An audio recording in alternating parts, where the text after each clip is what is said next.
এটা সেই ঘর না, যে ঘরে আমার বোনকে তুমি মেরেছিলে? ঠিক ধরেছিস, এই ঘরে তোর বোনকে পুড়িয়ে মেরেছিলাম আমি। তুই যতদিন বেঁচে থাকবি ততদিন আমাকে শান্তিতে থাকতে দিবি না, তাই সিদ্ধান্ত নিয়েছি তোকেও তোর বোনের মতো একই ঘরে পুড়িয়ে মারবো আমি। দিলাম ঘরে আগুন লাগিয়ে।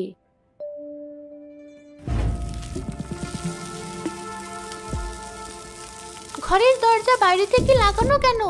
দরজা খোলো। আগুনে তো তাড়াতাড়ি ছড়িয়ে পড়ছে কেন?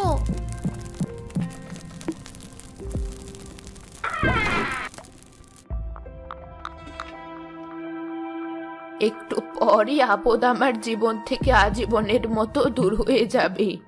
যাই, ঘরে গিয়ে দেখি আমার ধরে আনা বাচ্চাগুলোর কি অবস্থা। আমাকে ক্ষমা করে দিস বোন, তোর হত্যার প্রতিশোধ নিতে এসে আমি নিজেই বোকার মতো ফেঁসে গেলাম। দরজা খোলার শব্দ শুনলাম মনে হয়। আরে, দরজাটা তো দেখছি সত্যি সত্যি খোলা।